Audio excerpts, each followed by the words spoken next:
यो people, good morning, good evening, good afternoon. जो video देख रहे हैं उन सबके लिए कैसे हैं सब लोग बेटा? ओके, एक बार फिर से स्वागत है आप सबका हमारे नए लेक्चर में। गाइस, आज की क्लास के अंदर हम लोग जो है वो डिस्कस करने वाले हैं हमारे यूनिट नंबर जो 9 है उसके एक नए चैप्टर को, जिसका नाम है नेचुरल एंड एनर्जी रिसोर्सेज। तो ये जो चैप्टर है चैप्टर नंबर 5, इससे पहले हम लोगों चैप्टर नंबर 6 किया, जिसके अंदर हमने डिजास्टर्स पढ़े, नेचुरल डिजास्टर्स कौन कौन से और किस तरीके से उसको मिटिगेट कर सकते हैं, वो टॉपिक हमारा कंप्लीट हुआ। आज के लेक्चर के अंदर हम लोग जो है वो पढ़ने वाले हमारे एक टॉपिक का नाम है नेचुरल।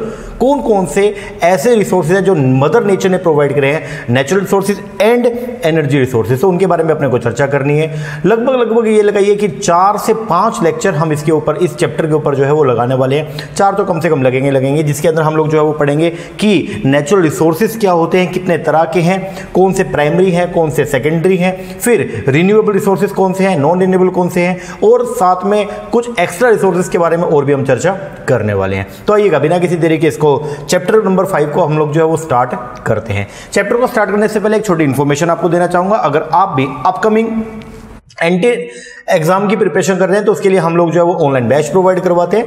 हमारे ऑनलाइन बैच के अंदर हम लोग जो है प्रोवाइड करवाते हैं सारे के सारे वीडियो लेक्चर, जैसे ये वीडियो लेक्चर है उसी तरीके से 10 के 10 यूनिट्स का वीडियो लेक्चर मिलेंगे, प्लस से मिलेगा आपको सारा स्टडी मटेरियल पीडीएफ फॉर्म में नहीं, हार्ड कॉपी के अंदर। जैसे अभी हम पीपल डेवलपमेंट एनवायरमेंट पढ़ रहे हैं तो उसकी ये बुकलेट है हमारी, ठीक है। इसके अंदर हमने पूरा का पूरा पीपल एनवायरमेंट डेवलपमेंट डाला हुआ, प्लस उसके प्रैक्टिस एमसीक्यू डाले हुए हैं। इसी तरीके से आपको 10 के 10 यूनिट की जो है वो बुकलेट मिलेगी आपके होम एड्रेस पे, प्लस में वीडियो लेक्चर मिलेंगे, प्लस में रिवीजन के लिए रिवीजन की ऑडियो मिलेगी। तो अगर आप इंटरेस्टेड हैं और आप प्रिपरेशन कर रहे हैं तो आप उसके लिए हमारा ऑनलाइन बैच भी ले सकते हैं। पेपर नंबर 1 की फीस हमने सिर्फ और सिर्फ रखी हुई है 3000 कि सभी बच्चे उसको इजीली अफोर्ड कर पाएं और किसी को भी कोई प्रॉब्लम ना हो। ओके जी सर। तो अगर आप इंटरेस्टेड हैं तो नीचे हमने नंबर दिया हुआ है, इसके ऊपर फोन करके या व्हाट्सएप करके आप इंक्वायरी कर सकते हैं। चलो हम लोग स्टार्ट करते हैं हमारा टॉपिक का नाम है नेचुरल एंड एनर्जी रिसोर्सेज। कौन कौन से ऐसे रिसोर्सेज हैं जो मदर नेचर ने आपको प्रोवाइड करे। देखो, रिसोर्सेज का मतलब क्या होता है? साधन। रिसोर्सेज का मतलब क्या है? साधन, जिनको हम बेसिकली क्या करते हैं? यूज करते हैं। जिनको हम क्या करते हैं? यूज करते हैं। अब ये नेचुरल है। नेचुरल का मतलब क्या हो गया? जो प्राकृतिक साधन है। प्राकृतिक बेसिकली क्या हो गया? जो मदर नेचर ने आपको जो है वो क्या किए? प्रोवाइड किया, जिसके अंदर ह्यूमन काइंड कुछ भी नहीं है। बोले तो नेचुरल रिसोर्सेज क्या? Dead exist. मैंने थोड़ा सा लिखा इसके बारे में। नेचुरल रिसोर्स वो है डेड एग्जिस्ट, जो एग्जिस्ट करता है without any action of human kind, मतलब ह्यूमन के एक्शंस के बिना भी एग्जिस्ट करते हैं। जैसे अगर मैं बात करता हूं मान लो विंड, जैसे अगर मैं बात करता हूं मान लो सोलर एनर्जी, ये क्या क्या इसमें इंसान क्या कर लेगा? आ रही है बस समझ में? तो ये नेचुरल रिसोर्सेज वो रिसोर्स होते हैं जो एग्जिस्ट करते हैं without any action of the human kind, which comes from the natural environment. जो आते हैं कहां से? नेचुरल एनवायरमेंट से। A natural resource is something that is found in nature. Natural resource कुछ भी ऐसा, कोई भी एक ऐसा रिसोर्स जो नेचर के अंदर पाया जाता है उसको बोलते हैं हम लोग क्या? Natural resources, and can be use by people, और इसको जो है वो पीपल्स के द्वारा जो है वो इस्तेमाल किया जाता है। अर्थ नेचुरल रिसोर्स इंक्लूड, अर्थ के जो नेचुरल रिसोर्स है उसके अंदर आता है लाइक आपका लाइट हो गया, एयर हो गया, वाटर हो गया, प्लांट हो गया, एनिमल्स हो गया, सॉइल हो गया, stone, minerals and fossil fuel. ये सब जो है वो पार्ट है किसके? आपके नेचुरल रिसोर्सेज का। People need some natural resources to stay alive. लोगों को भी नेचुरल रिसोर्सेज की रिक्वायरमेंट है जीवन जीने के लिए, क्योंकि देखिएगा अगर आप जैसे एयर है, लाइट है, ये सब रिसोर्सेज हमको चाहिए। अगर ये नहीं होंगे तो नेचुरल बात है हमारा जीना जो है इस अर्थ के ऊपर, प्लेनेट के ऊपर जो है वो तो पॉसिबल नहीं होगा। तो उनके लिए हमको नेचुरल रिसोर्सेज की रिक्वायरमेंट होती है। They use other to make their life better. तो हम इसको जो है बेसिकली यूज करते हैं अपनी लाइफ को और भी क्या करने के लिए? बेटर करने के लिए। तो मोटा मोटी अभी के लिए तो बस आप ये ध्यान रखें कि what is the actual meaning of the natural resources. तो हम ये बोलते हैं सर नेचुरल रिसोर्सेज कोई भी ऐसा रिसोर्स जो मदर नेचर ने हमको प्रोवाइड किया जिसके अंदर ह्यूमन का कोई भी इंटरेक्शन नहीं था, ह्यूमन की वजह से नहीं है, वो अर्थ ने हमको प्रोवाइड किया, मदर नेचर ने हमको प्रोवाइड किया। ऐसे रिसोर्स को बोलते हैं हम लोग क्या? Natural resources.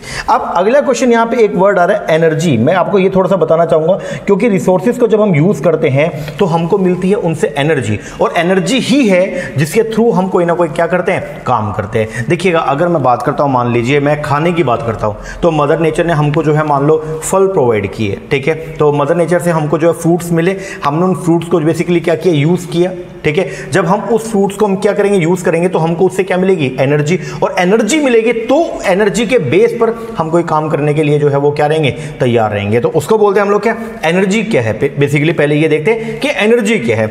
Energy is the capacity, energy जो है वो क्या है, capacity to do the work, कोई भी काम करने की जो कैपेसिटी होती है उसको बोलते हैं हम लोग क्या, एनर्जी बोलते हैं। It is a basic requirement for a living being, ये बेसिक रिक्वायरमेंट है किसका, लिविंग बीइंग का। तो कोई भी, अगर मैं ह्यूमन बीइंग की बात करता हूं, वेदर मैं एनिमल्स की भी बात कर लूं, तो उनके लिए बेसिक जो नीड है वो क्या है, एनर्जी। एनर्जी नहीं होगा तो नेचुरल बात है कि हम लोगों का सर्वाइवल भी पॉसिबल नहीं है।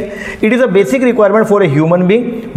मशीन को भी काम करने के लिए जो है वो किसकी रिक्वायरमेंट है, energy. And matter to move, क्यों चाहिए हमको एनर्जी, क्या करने के लिए, मूव करने के लिए, फंक्शन करने के लिए, और perform any kind of the work, तो किसी भी तरीके का काम को परफॉर्म करने के लिए हमको एनर्जी की रिक्वायरमेंट होती है। The whole development of the civilization is based on the availability of the energy, पूरा का पूरा जो डेवलपमेंट है सिविलाइजेशन का वो बेस्ड है किसके ऊपर, availability of the energy. Energy is present in different forms, energy जो है वो अलग अलग फॉर्म्स के अंदर आपको क्या है, प्रेजेंट है। And it has been further modified from time to time to suit the requirements of the mankind, और ये जो है जिसको आप मॉडिफाइड करते रहते हैं। अब कॉमन फॉर्म दे रखा है एनर्जी का, इसके अंदर हमको 5 तरह से बता रखा है, लेकिन हमारे लिए सबसे इंपॉर्टेंट जो है वो है फर्स्ट वाला, क्योंकि मुझे एक बार यही पढ़ाना आपको। एक है मैकेनिकल एनर्जी। अगर मैं बात करूंगा मैकेनिकल एनर्जी, तो मैकेनिकल एनर्जी जो है वो पोजेस करती है 2 तरीके से।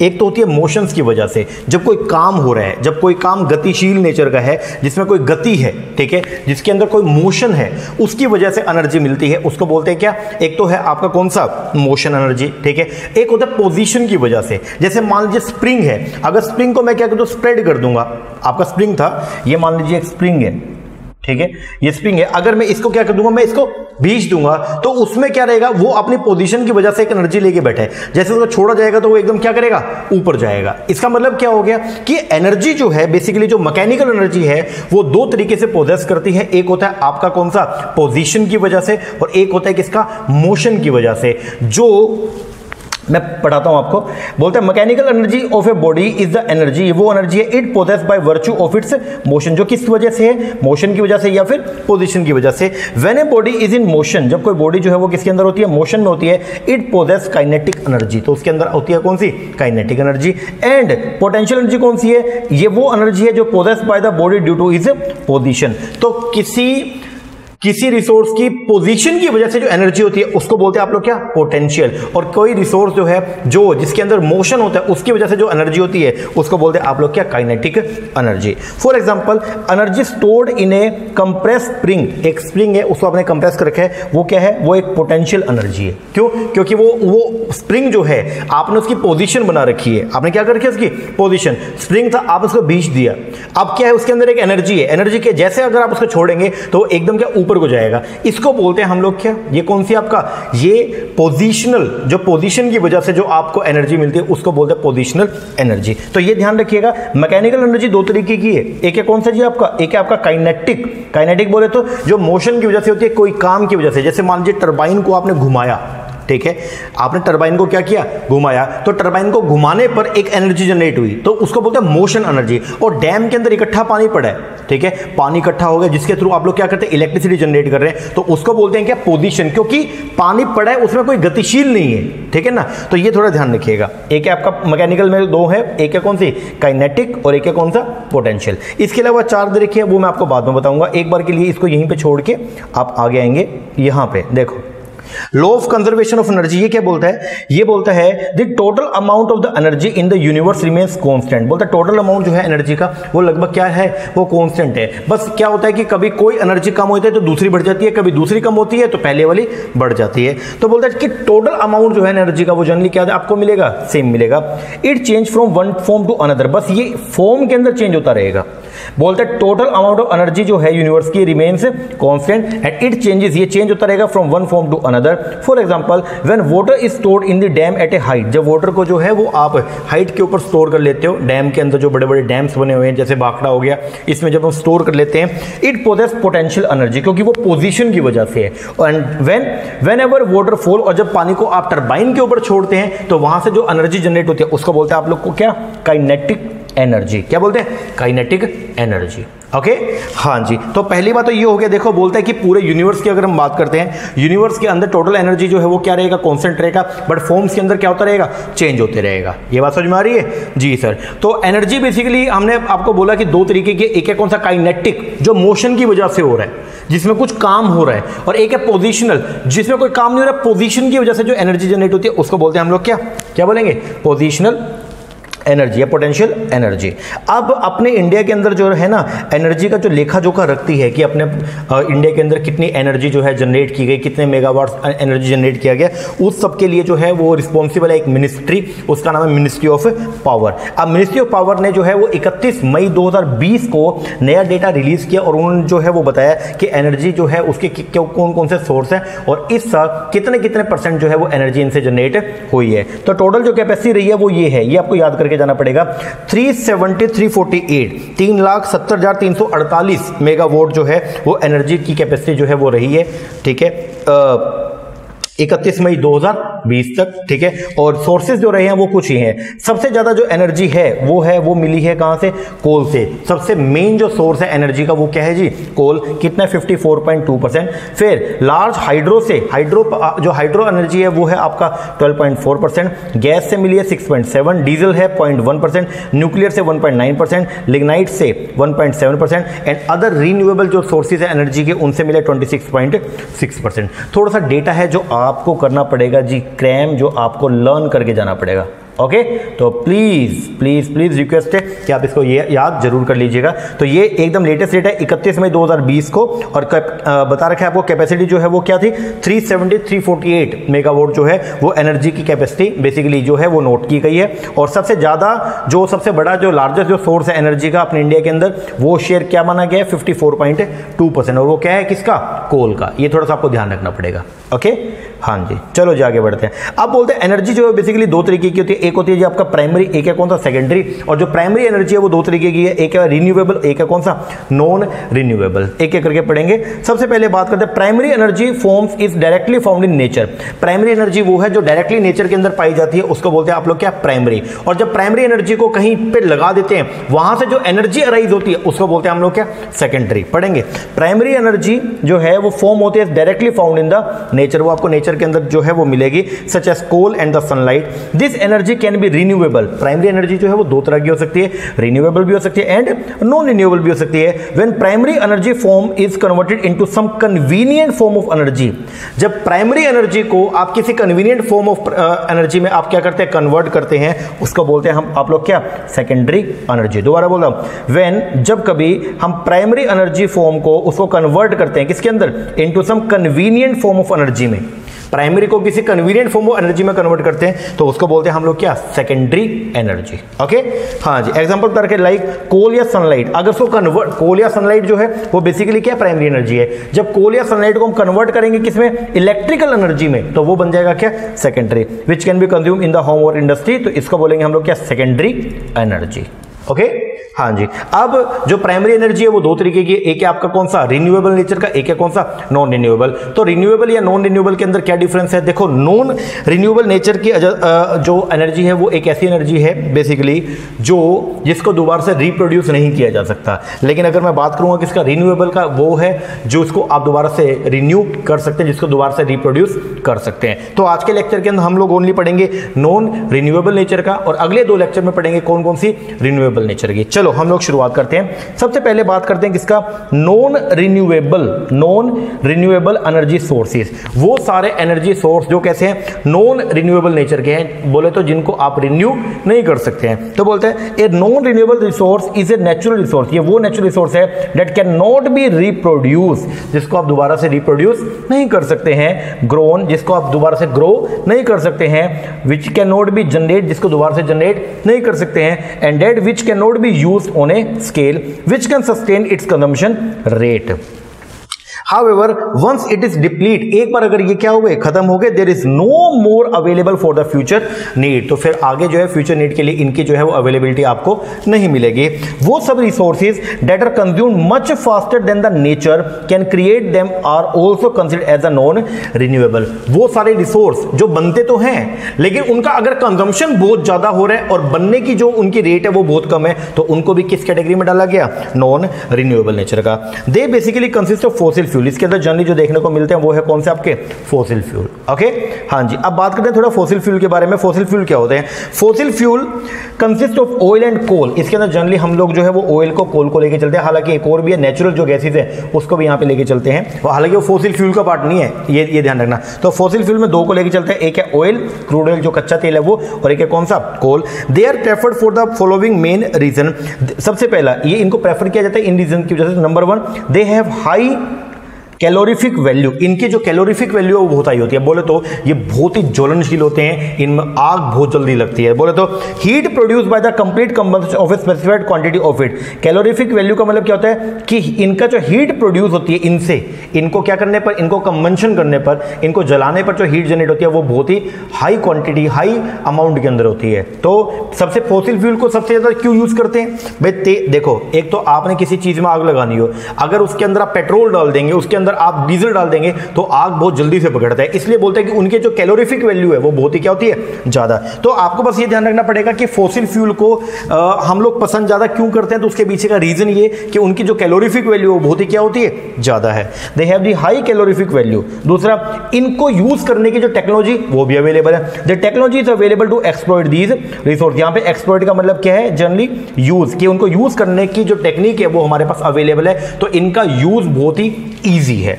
आगे बोलते हैं the market is well developed for trading of the fossil fuel. Market जो है वेल डेवलप्ड है क्या करने के लिए, फॉसिल फ्यूल की ट्रेडिंग करने के लिए। लाइक फॉसिल फ्यूल के नाम पे हमने दो देखने हैं एक बार, ठीक है। एक तो है कौन सा जी आपका, बोलो, एक है जी आपका ऑयल और एक है कौन सा आपका, कोल। अब ऑयल और कोल इनको बेचने के लिए ना एक तैयार मार्केट अवेलेबल है, जहां पे जाके आप कभी भी जो है ऑयल को या कोल को जो है परचेज सेल कर सकते हो। तो बोलते हैं market is well developed for the trading of the fossil fuel. Our conventional infrastructure, जो हमारा पुराना रूढ़िवादी जो इंफ्रास्ट्रक्चर है एंड ट्रांसपोर्ट सिस्टम जो है which are fitted with combustion engine remains prominent throughout the globe. हमारा जो सिस्टम है वही चल रहा है, क्योंकि देखिएगा कि अगर अभी भी हम बात करते हैं तो कोयले के थ्रू ही जो है वो इंजन चलते हैं, आपके रेल के जो डब्बे हैं वो चल रहे हैं। हालांकि अब तो इलेक्ट्रिसिटी पे भी बहुत से ज़्यादा कन्वर्सन हो रहा है, लेकिन वो मेन सोर्स है, इसीलिए जो है वो ये सबसे ज़्यादा जो है वो यूज होने वाला सोर्स है। मेन डिसएडवांटेज जो है इनका, फॉसिल फ्यूल से मिलने वाली एनर्जी का सबसे मेन डिसएडवांटेज क्या है, number one, global warming. The continue use of the fossil fuel at a current rate will increase the global warming and cause more severe climatic change. उसकी वजह से बहुत ज्यादा क्लाइमेटिक चेंज हुआ। हमने लास्ट क्लास में चेक भी किया था कि कौन को भाई क्लाइमेटिक चेंज और उसका क्या क्या इंपैक्ट पड़ रहा है, तो बहुत ही नेगेटिव इंपैक्ट पड़ रहा है उसका। बोलते हैं the SO2 and the CO2 जो प्रोड्यूस होती है during the burning of the fossil fuel contribute towards the global warming and the acid rain. इसकी वजह से जो है वो ग्लोबल वार्मिंग हो रही है और एसिड रेन हो रही है। दूसरा, हेल्थ हजार्ड्स। फॉसिल फ्यूल से मिलने वाली एनर्जी को जब हम यूज करते हैं तो उसका हेल्थ के ऊपर भी बैड इंपैक्ट पड़ता है। बोलता है जैसे fly ash and other particulate matter cause health hazards such as asthma and the tuberculosis etcetera. फिर ऑयल स्पिल, जैसे जो क्रूड ऑयल है, कच्चा तेल जो है वो हम समुद्र से भी निकालते हैं। अब मान लो कि आपने एक ऑयल रिग जो समुद्र से कच्चा तेल निकालने की उसने आपने समुद्र में डाली, जब वहां से आप उसको निकालते हैं तो बहुत सारा कच्चा तेल जो है वो आसपास खिंड भी जाता है, जिससे आपका पूरा का पूरा जो मैरीन है, बेसिकली जो समुद्र का एरिया है, एक्वेटिक एरिया, वो भी आपका क्या होता है, खराब हो जाता है। तो बोलता है दे आर थ्रेट, ये थ्रेट है किसके लिए, to the marine life and our ecosystem के लिए। इवेंचुअली, हालांकि fossil based resource will be expensive in the future to harvest and humanity will need to shift its reliance to other source of energy। आपको ये ध्यान रखना पड़ेगा। जैसे देखिएगा अभी आज अपने, अगर मैं इंडिया की बात करता हूँ, इंटरनेशनल मार्केट में क्रूड ऑयल का रेट बहुत कम चल रहा है, बट अगर मैं इंडिया की बात करूँ तो देखो पेट्रोल डीजल का रेट कितना ज़्यादा क्या हो गया, बढ़ गया है। तो अपने को जो है वो दूसरे एनर्जी रिसोर्स के ऊपर जो है शिफ्ट करना पड़ेगा। बोलते हैं as fossil fuel are non renewable, जैसा कि हम जानते हैं कि फॉसिल फ्यूल जो है वो नॉन रिन्यूएबल है एंड दस फाइनाइट, और वो फाइनाइट भी है, भले हमको पता है कि वो लिमिटेड अमाउंट के अंदर है। That it will eventually run out of stock, कि वो जो है वो कुछ समय के बाद में क्या हो जाएंगे, आउट ऑफ स्टॉक हो जाएंगे। They have become too expensive और too environmentally damaging challenging to retrieve. In contrast, many type of the renewable energy resources such as the wind and the solar energy are constantly replenished and will never run out. लेकिन कुछ ऐसे हैं जो कभी भी जो है run out नहीं होंगे. At present, the main energy source used by the human are non-renewable fossil fuel as they meet 80% of our energy need. अब इसके अंदर हम पढ़ेंगे बेसिकली तीन तरीके का. सबसे पहला तो आया जी आपका पेट्रोलियम ऑयल. अगर मैं बात करूं पेट्रोलियम ऑयल का, तो जो क्रूड ऑयल है, कच्चा तेल है, पेट्रोलियम कब बनेगा? जब कच्चे तेल को आप क्या करते हो? रिफाइन करते हो. तो बेसिकली ध्यान रखिएगा कि आपके यहाँ पे हम तीन तरीके से पढ़ेंगे जो हमारे नॉन रिन्यूएबल रिसोर्सेज है. एक है आपका पेट्रोलियम ऑयल, एक है आपका कोल और एक आएगा कौन सा? Natural gases. सबसे पहले पेट्रोलियम ऑयल की बात करते हैं. ये वो ऑयल है जो अक्सर पाया जाता है in the rock formation in the earth which before getting process, जिसको आप रिफाइनरी में प्रोसेस करने से पहले जो वो तेल होता है उसको बोलते हैं क्रूड ऑयल, कच्चा तेल. विच इज ए मिक्सचर, जो मिक्सचर होता है किसका? हाइड्रोकार्बन्स का. इसके अंदर बहुत सारी चीजें इंक्लूड है. जब कच्चे तेल को, क्रूड ऑयल को हम रिफाइन करते हैं तो वहां से निकलता है आपका पेट्रोल, वहां से बनता है आपका डीजल, वहां से बनता है आपका कैरोसिन, वहां से बनती है आपकी एलपीजी और वहां से बनते हैं आपके जो मोबिल है और जो वैक्स है वो सब निकलते हैं. It is processed by the fractional, इसको प्रोसेसिंग किया जाएगा कैसे?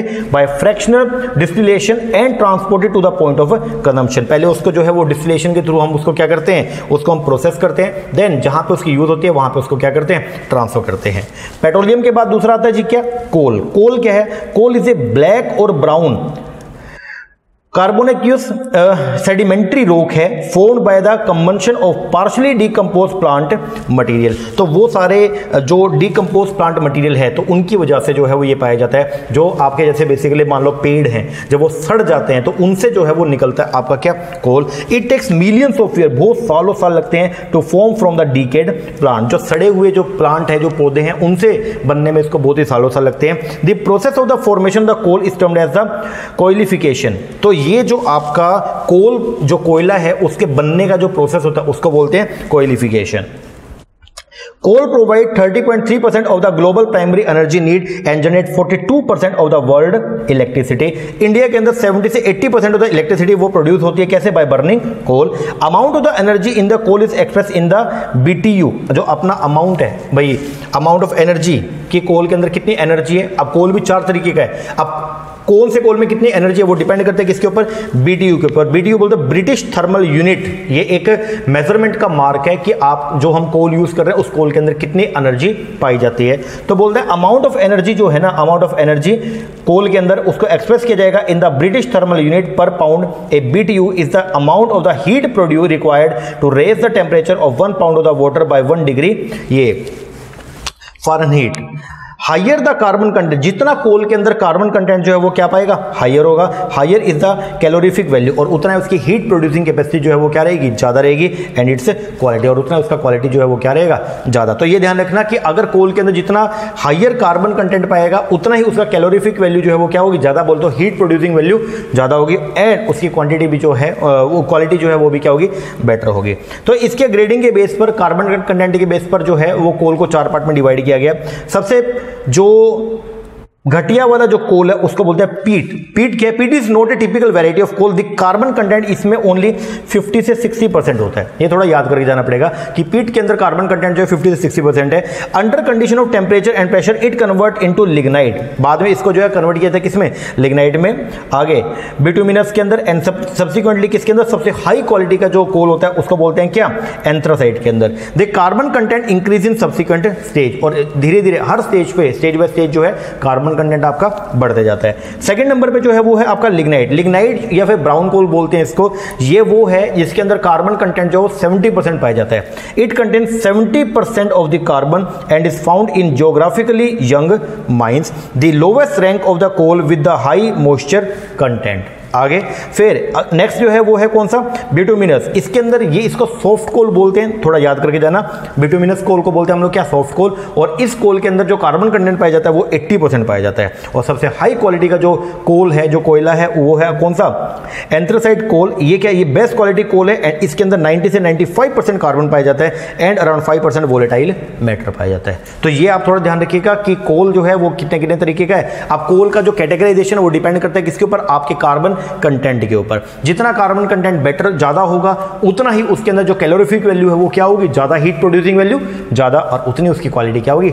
मस्त होगी। चलो, therefore it's burning gives very little smoke, इसलिए जो सबसे लास्ट वाला है उसकी बर्निंग जो है वो बहुत ही कम स्मोक देती है। When bituminous coal is heated at extremely high temperature the residual matter is called coke. Different type of coal have different use, अलग अलग तरह के जो कोल है उनके अलग अलग यूज है। सबसे पहले जी आपका स्टीम कोल, इसको बोलते हैं थर्मल कोल, इसको यूज किया जाता है किसके अंदर, पावर जनरेशन के अंदर। दूसरा है coking coal, coking coal also known as the metallurgical coal is mainly use in the steel production में इसको इस्तेमाल किया जाता है। It is compose primary of the carbon and the hydrocarbon, इसका जो एक्सट्रैक्शन है कोज एनवायरमेंटल हजार्ड्स, इसकी वजह से जो है एनवायरमेंटल हजार्ड्स होते हैं लाइक आपका air pollution etcetera. Due to burning of the coal cause respiratory problem, उसकी वजह से जो है वो रेस्पिरेटरी प्रॉब्लम्स होती है। Thermal power station produce waste in the form of fly ash, large dumps are required to dump their waste material. Burning coal causes smoke, जो अगर आप कोल को क्या कहते हैं बर्न करते हैं तो उसकी वजह से स्मोक होता है, suit and the acid rain, global warming and the toxic air emission. तो जब हम कोल को जलाते हैं तो ये सब जो है वो हजार्ड्स होते हैं। Coal is the most abundantly available fossil fuel, coal जो है वो मोस्ट अबंडेंटली जो सबसे ज्यादा अमाउंट के अंदर पाए जाने वाला फॉसिल फ्यूल है, which at current rate of consumption में last up to 200 year. China, USA, India, Australia, Indonesia are the 5 major coal producer in the world. ये थोड़ा ध्यान रखना, China, US, India, Australia and the Indonesia, ये 5 major coal producer है किसके अंदर, world में। Coal deposit in India belong to Gondwana age, ये तब से जो है चलते आ रहा है। Nearly 3/4 of the coal deposit जो है वो अकेला पाया जाता है कहां पे, दामोदर वैली के अंदर। An unconventional form of gas form during the coalification process and found on the internal surface is known as the coal bed methane. तो जब आप कोल को जो है वो क्या करते हैं, इफिकेशन होता है, जब कोल बन रहा होता है तो वहां पे गैस जनरेट होती है जिसको बोलते हैं आप लोग क्या, कोल बेड मीथेन। ये थोड़ा ध्यान रखना। तो कोल के अंदर ये ध्यान रखना कि सबसे ज्यादा इसको यूज कर रहे हैं। दूसरा जो है मेन बात इसके अंदर कोल कितने तरीके का है, तो वो 4, और उसको कैटेगराइज करने के जो है आपके बेसिकली जो बेस है आपका, जिसके बेस पर आपने उसकी कैटेगरी बनाई है वो क्या है आपका, कि कार्बन कंटेंट कितना है। और जो लास्ट है जी आपका नॉन रिन्यूएबल के अंदर वो है क्या, natural gases. Natural gas mainly comprise, natural gas के अंदर क्या कहता है, लाइक आपका मीथेन हो गया, बुटेन हो गया, इथेन हो गया, प्रोपेन हो गया, and it is very high calorific value, और इनकी जो है कैलोरीफिक वैल्यू जो है वो सबसे क्या होती है, हाई होती है। Some of the organic material was changed by heat and pressure into oil and coal, while natural gases was trapped within the earth crust. It was formed from decaying plant. जो आपका natural gas है वो आपकी बनती है कैसे, from decaying plant and animal, जो आपके प्लांट एंड एनिमल का जो अवशेष है वो सड़ जाते हैं, उनकी वजह से ये जनरेट होता है from millions of year ago. तो इसको बोलते हैं आप लोग क्या, नेचुरल गैसेस। तो नेचुरल गैस के अंदर बेसिकली क्या क्या मिलेगा, methane, butane, ethane and the propane, and it is very high calorific value है, क्योंकि इनके हीट प्रोड्यूसिंग वैल्यू बहुत ही क्या होती है, ज़्यादा होती है। जब हम इसको यूज़ करते हैं एनर्जी प्रोडक्शन में तो इनका जो हीट प्रोड्यूसिंग वैल्यू बहुत ही ज़्यादा होती है। ये आपको थोड़ा सा ध्यान रखना पड़ेगा। ओके जी सर। तो ये सब जो है ये है हमारे कौन से, ये सब है हमारे non renewable source of energy. इतना कीजिए, नेक्स्ट क्लास के अंदर हम लोग जो है वो पढ़ेंगे हमारे कौन कौन से रिन्यूएबल सोर्स ऑफ एनर्जी हैं। ओके जी। तो लेक्चर कैसा लगा कमेंट करके जरूर बताइएगा। अगर अच्छा लगा अच्छा कमेंट कीजिएगा, कोई कमी लगी है तो वो भी बताइएगा। और अगर आप हमारा ऑनलाइन बैच लेना चाहते हैं तो नीचे हमने नंबर दिया हुआ है, इसके ऊपर कॉल करके या व्हाट्सएप करके आप इंक्वायरी कर सकते हैं। ओके हाँ जी सर, चलो ये कीजिए, मिलते हैं नेक्स्ट सेक्शन में, तब तक के लिए थैंक यू वेरी मच।